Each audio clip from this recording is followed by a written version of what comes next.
Hi everyone. दिनै मोनसे गोदान भिडिअ बयखौ बरायहरबाय। दिनै मोनसे प्रिमियार श' दङ गराय फाख्रि फिल्मनि। बे सावथुनखौ एबा प्रिमियार श'खौ जोंनि खैराबारि ओनसोलनि सिङाव थानाय टाउन साखाथियावनो जायो। बे जाबाय बयरंगाव फावथिनासालि। बे फावथिनासालियाव दिनैनि गराय फाख्रि प्रिमियार श'खौ दिन्थिनाय जागोन।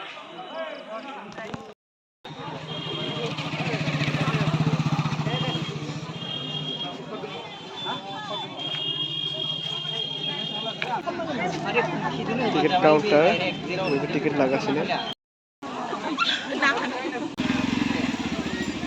मोनाबाय लोगोफोर, बे मोनाया बुब्लियाव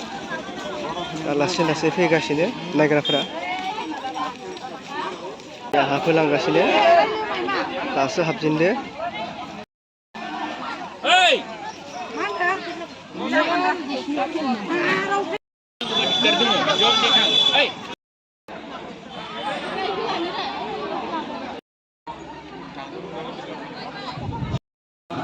सोबाय नायग्राफोरखौ।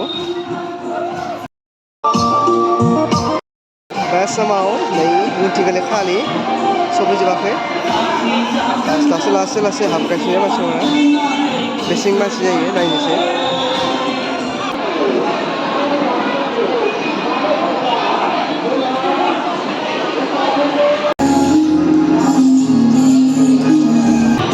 Konkrema Fatih Ganjeliau. Zayakhai, arwah gobar khokna honaंगौ.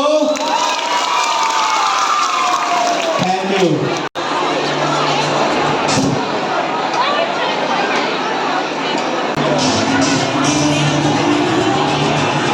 Stage ni soundखौ होनांगौ.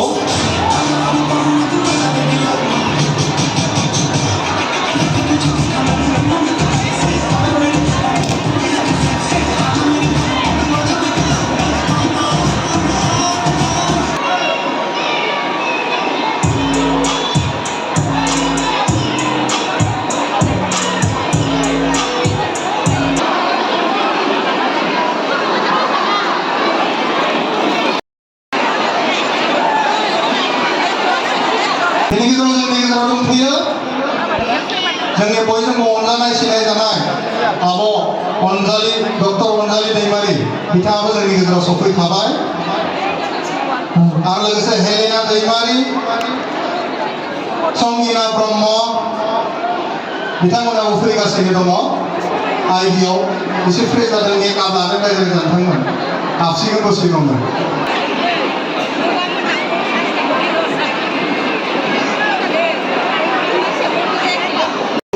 नायनि डाइरेक्सनाव मोनसे सिफुं सावथुनाव बिथाङा एक्टिं खालामदोंमोन लोगोसेनो खैराबारि हालामनि गोबां आर्टिस्टफोर दंमोन आंबो दंमोन बे फिल्माव बे फिल्मनि मुङानो जाहैबाय सिफुं बे सिफुंखौ जोङो सिफुं सावथुनाव बेस्ट चाइल्ड आर्टिस्ट मोननो हादों जोङो इन्टारनेशनेल एवार्ड मोननो हादों मोनसेया जाबाय अजन्ता इल्लरा औरंगाबाद महाराष्ट्रआव मोननो हादों लोगोसेनो मोनसे मोनबावदों निरिनाइन केलकातायाव इन्टारनेशनेल फेस्टिभेलाव मोननै बान्था आवग्रिना लाबोनो हादों जोंनि खैराबारिनि बर' हारिनि गेजेरावनो दा बिथाङा जाहैबाय जोंनि खैराबारिनि भुमिका दैमारि बिथां भुमिका दैमारिखौ जों मोसाहोनायनि आगोलनो अंख्रिमा आफादनिफ्राय गांसे आरनायजों गलायग्रोना लानो नागिरदों बिथाङानो जाहैबाय भुमिका दैमारि रायजो राजा नोंथांमोन गोबारै आखाइ खबनांगौ जोबोद मोजां बिथाङा मोसानानै दिन्थिगोन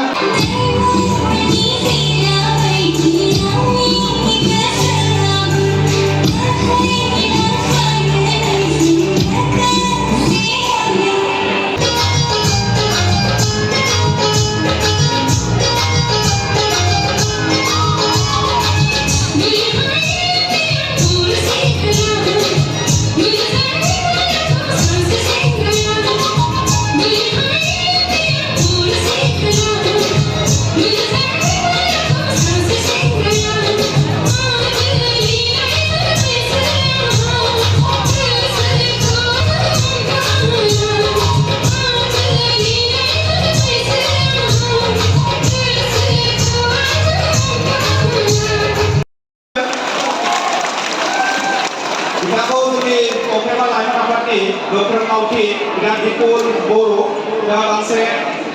आर'नाइजों बरायनो थाखाय गुरै खालामनाय जाबाय रोजा साबायखर बावनाय थाबाय बे जौस्राङाव हेम बसुमतारी आखाइ हमना बरायनो नोंथांमोन दायो जोंहा आरोबाव सासे दंबावो जोंनि खैराबारि ओनसोलनिनो आदा मिस्टार जगज्योति बर' आदा बिथांखौबो जौस्राङाव गाखोनो थाखाय गुरै खालामनाय जाबाय बर' आदा बिथांखौ गांसे आर'नाइजों बरायनो थाखाय गुरै खालामनाय जाबाय आखाइ हमना बरायनो नोंथांमोन आदै आयं आरो आंनि फंबाय आदा लोगोसे आंनि बे ओनसोलनि रायजो नोंथांमोन आसलते जौस्राङाव रोजाबफैगोन जोंहा उदालगुरिनि बयजोंबो सिनायजानाय रोजाबगिरि रिमाल दैमारि आदा बिथांखौ जौस्राङाव फैनानै दोंसे मेथाइ रोजाबफैनो थाखाय गंफ्रेमा लाइमोन आफादनि जानानै गुरै खालामनाय जाबाय बयबो सिनायखायो Please give a big clap for Rimal Daimari. रायजोफोर आं एक्टर नङा आंहा महराबो मोजां नङा नोंथांमोनाबो नायनो बे टस्टेसजों गाना मोनसे सा रोजा आंहा बेजोंनो सोरबा सोरबा मानसिफ्रा आंखौ सिनाय मोनो सोरहाबो सिनाय मोनो आंखौ देलाय सिनाय मोनसावो माथो दे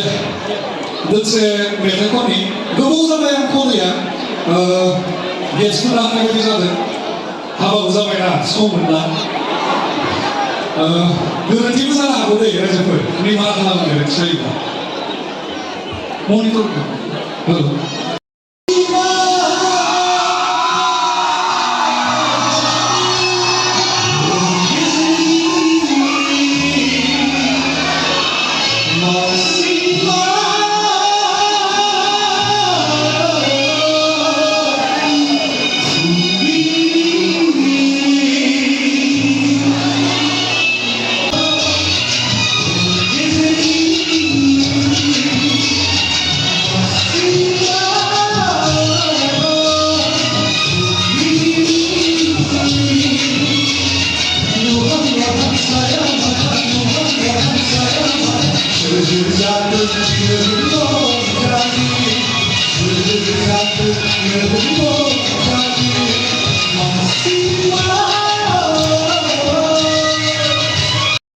जोंनि गेजेराव फावखुंग्रि बिथांमोना दंफैखायो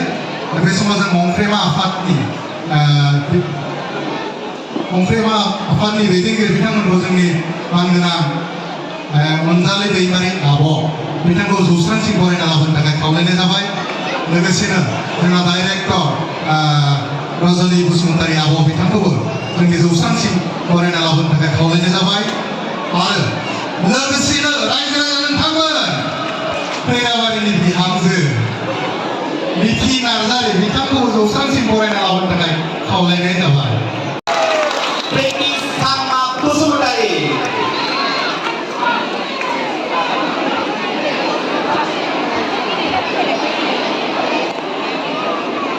लोगोसे जौस्राङाव नोंथांखौबो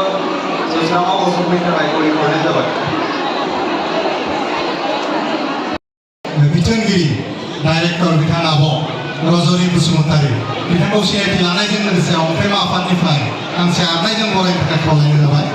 रायजो राजा नोंथांमोन आखाइ हमनांगौ बे समाव अराय फाख्रि सावथुननिनो फावखुंग्रि बयजोंबो सिनायजानाय मिथि नार्जारि बिथांखौ गावनि सिनायथि लानायजों लोगोसे रायजो राजा नोंथांमोनखौ आखाइ हमना बरायनो थाखाय खावलायनाय जाबाय खम जादों आखाइ हमनाया बर' सावथुननि मेन आर्टिस्ट बेनि उनाव 2005 अनुराग बे सावथुन एसामिस सावथुन बे सावथुनाव बेस्ट सापर्टिं एक्ट्रेस प्राप्सिने एवार्ड मोनगिरि लोगोसेबावनो 2007 मायथाइयाव Assam state best supporting actor award मोननो हादों आब'आ रायजो राजा नोंथांमोन गोबाङै आखाइ खबना होनांगौ आब'नि थाखाय दा बे समाव डक्टर अनजालि दैमारि आब' दाखौ सुंद' बेसेन गोसा बिबुंथि लाखिनो थाखाय रायजो राजानि जानानै लोगोसेनो अख्रिमान लाइमोन आफादनि जानानै खावलायनाय थाबाय लोगोसे आरो बेयाव नुजाथिफैनाय गासै मानगोनां गुबुन गुबुन संगठन बिसा बा गुबुन गुबुन संगठननिफ्राय लिंजानाय माननि गेदेर गोलाव आलासि नोंथांमोन आरो गुबैयै जायफ्रा बर' हारिमुखौ नायनानै मोजां मोनग्रा फोथांनानै लाखिनो जेब्लाबो नागिरग्रा गासैबो रायजो राजा हारिमु सिबियारि नोंथांमोन आं गोलाव खोथा बुङा आइजोफ्रा सानफ्रोमबोनि जिउखौ माबायदिहाय खुङो बिसोरनि गेजेराव रंजा बाजाबो जायो दुखु खैफोदबो फैयो बिसोरो बिजों बे गामि गंसेनि आइजोफ्रा बिराद मोजाङै बेजों बे मिथिलायो अफकर्स बिसोरनि गेजेराव नांलाय खमलाय जाया नामा जायो गाज्रि मोनलायनायबो जायो नाथाय जेब्ला खैफोद फैयो दुखु फैयो सोरनिबा जिउआवहाय ज' जायो जेब्लाबो ज' जानानैहाय बेजों बे हेफाजाब होनो थाखाय जेब्लाबो थियारि आरो बे आइजोफोरनि गेजेराव जेब्लाबो मोननैसो सोंथिया थाबाय थायो जे जोंहा हौवा मानसिजों आरो आइजोफोरनि गेजेराव मानो समान मोनथाय गैया बा माबेबा खामानिखौ आइजोआ मानो मावनो हाया बेबादि माखासे सोंथि थायो जोंनि समाजनि लोगोसेयैनो फैनांगौ अख्रिमान लाइमोन आफादनिफ्राय मेम आब'मोननिसिम टुटेलि गराय फाफ्रि टीमनिसिम जोंनिफ्राय मोनसे हामलायथि बे जाबाय जोंनि लाइटनिं क्रेकार्स जागायबाय दा बे समाव आरो मोनसे गोजोनथाव रादाब जोंहा बिथां आब' रजनि बसुमतारिनो भगतपारानिफ्राय फैनाय जोंहा प्रग्रेम बिथांमोननो मोनसे गिफ्ट होनो नागिरदों बे समाव बे गिफ्टखौ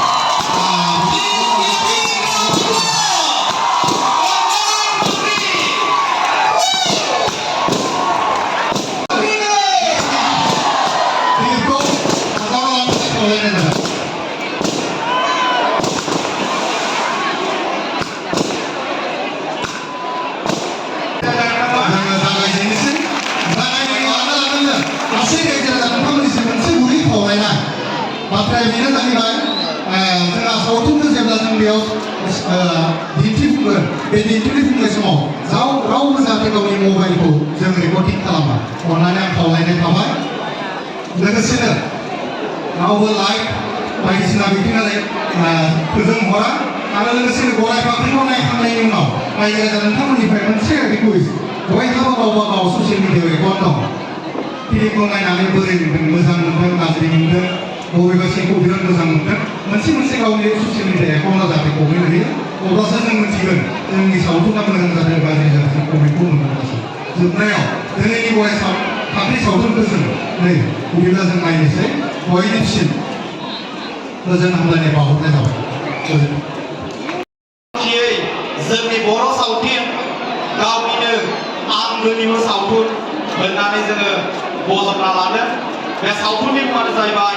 गराय फाफ्रि